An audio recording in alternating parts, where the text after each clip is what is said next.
El doctor en Historia Agustín Ramón Rodríguez González, autor de 37 libros de historia naval, publica El León contra la Jauría. Batallas y campañas navales españolas, 1621-1640, una obra para redescubrir el siglo XVII y combatir la mentira de que España perdió el dominio de los mares tras la mal llamada Armada Invencible. La historiografía europea organizó, de forma precipitada y chapucera, un funeral a la superioridad española sobre los mares tras el desastre de la grande y felicísima armada enviada por Felipe II a invadir Inglaterra. La mala pata de las escuadras inglesas, holandesas y francesas a principios del siglo XVII, mientras aumentaban las victorias navales de los ibéricos en esas mismas fechas, ponen en cuarentena la afirmación de que las armadas españolas cayeron en debacle en los mares. El doctor en Historia Agustín Ramón Rodríguez González, autor de 37 libros de historia naval, publica El León contra la Jauría. Batallas y campañas navales españolas, 1621-1640, una obra para combatir estas mentiras y redescubrir el siglo XVII. Muy buenos días, don Agustín. Buenos días. El libro parte de la premisa de que no hay tal victoria inglesa en 1588, que no hay tal superioridad naval de los protestantes. Es que no hubo victoria. ¿Qué batallas navales habían ganado ellos hasta entonces? ¿Por qué pierden la Normandía inglesa y otras tierras en esas fechas si eran tan buenos? Resulta que esa panda de novatos, que nunca habían ganado nada, se convierten de golpe, según la historiografía y la literatura inglesas, en el colmo de la perfección a partir de la Armada Invencible. Es una afirmación insostenible. ¿Quién ganó entonces la Guerra Anglo-Española, 1585-1604? Que no hubo victoria inglesa se demuestra en el Tratado de Londres de 1604, donde renunciaron a tratar con piratas holandeses y atacar a los españoles en América. No es casualidad que ese período coincida, precisamente, con la mayor llegada de barcos cargados de plata y oro a puertos españoles. Aparte de que los ingleses no consiguieron en esta época colonizar ningún territorio fuera de sus islas. No sé dónde está el triunfo. En cualquier caso, España perdió en esa guerra, concretamente en la empresa de 1588, a algunos de sus mejores marineros. ¿Encontró sustitutos para algo tan irreemplazable? No se puede hablar de derrota como tal, sino de fracaso estratégico, pero sí es cierto que siempre es difícil de superar algo así. Un año después holandeses e ingleses también perdieron gran capital humano durante la contraarmada y nadie ha dicho nunca que no fueran capaces de levantar cabeza. No es una excusa. Las necesidades del imperio español eran muy grandes y también las oportunidades. Para muchos españoles de la época, la oportunidad de su vida pasaba por la iglesia, mar o casa real. En ningún momento faltaron voluntarios, salvo por lo enorme de la tarea, de Manila a Estambul. ¿Qué victorias se han perdido los que no saben que España siguió siendo un poderoso rival en el siglo XVII? Sin ir más lejos, en 1625 ocurre lo que la monarquía española llama el Año Milagroso. Lo tenemos delante de nuestros ojos, en el Museo del Prado. La conquista de Breda, la defensa de Cádiz, la defensa de Puerto Rico, la recuperación de Salvador de Bahía y el socorro de Génova. Todos ellos éxitos navales y anfibios, salvo Breda, solo 37 años después de la Armada Invencible. Nadie parece conocer estas victorias, a pesar de tener aquellos episodios representados en cuadros estupendos. Define en el libro a España como un león frente a la jauría. Nuestra armada era en el siglo XVII un león que ha aprendido de sus fallos, lo cual que pasa tarde o temprano a todas las potencias.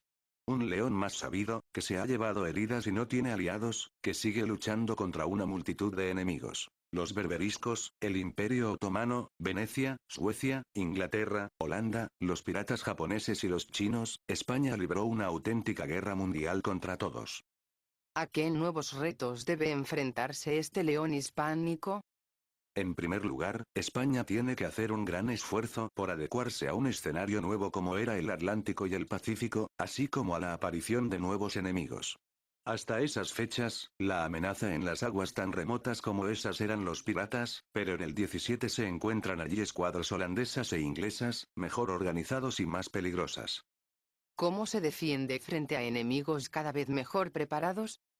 La Armada Española tiene muchos recursos aún. La profesionalidad de los marinos españoles era imposible de replicar por parte de otros países. Cada año salía un flota hacia América y regresaba otra. Aquello era la mejor escuela para aprender a navegar en escuadra, ya no solo para los capitanes del rey, sino para los capitanes mercantes que podían ser movilizados en caso de guerra. El resto de países no contaban con ese aprendizaje constante, más allá de las misiones patrullando la costa. Además, y aunque faltan estudios técnicos aún, está claro que hay una renovación tecnológica impresionante en pocas décadas. ¿A qué renovación técnica se refiere?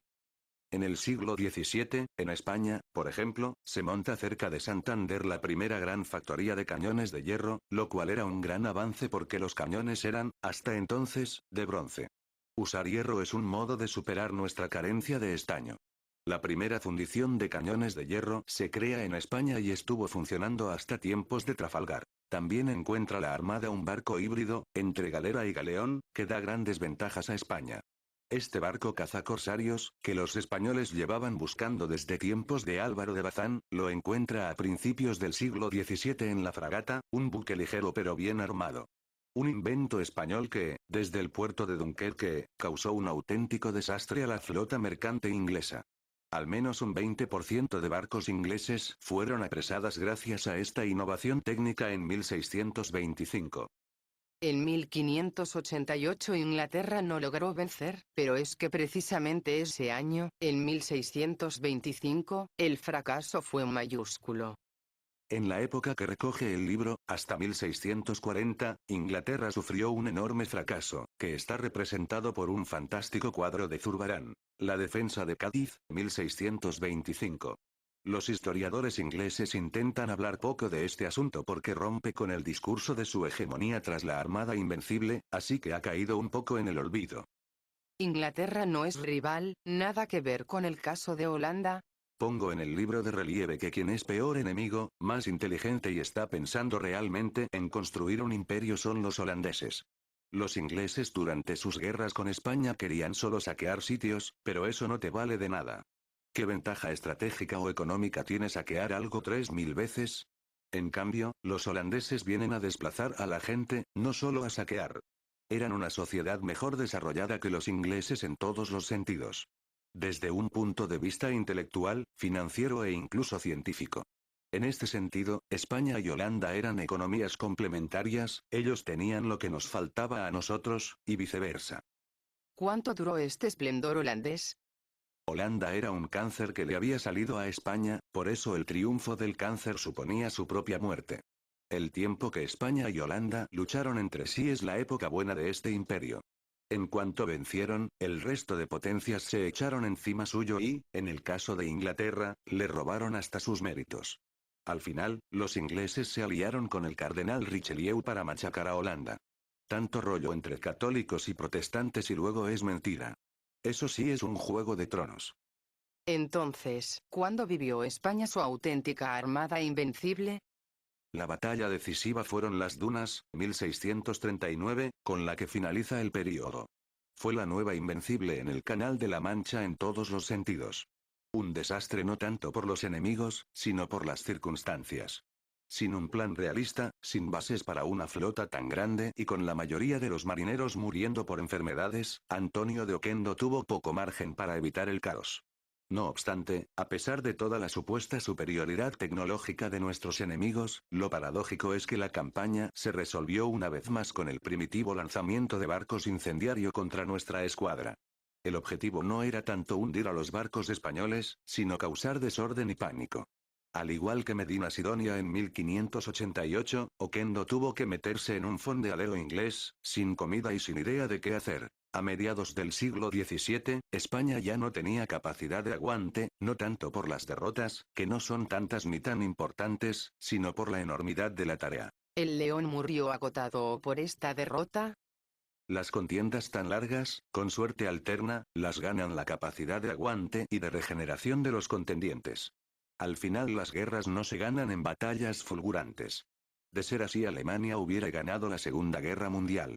A mediados del siglo XVII, España ya no tenía capacidad de aguante, no tanto por las derrotas, que no son tantas ni tan importantes, sino por la enormidad de la tarea, la baja demografía española, la crisis agraria, Europa estuvo afectado por una pequeña edad del hielo, y la inflación del oro y plata de América. Se achaca tradicionalmente el deterioro de la economía a una falta de predisposición de los españoles a los procesos industriales, pero es mentira.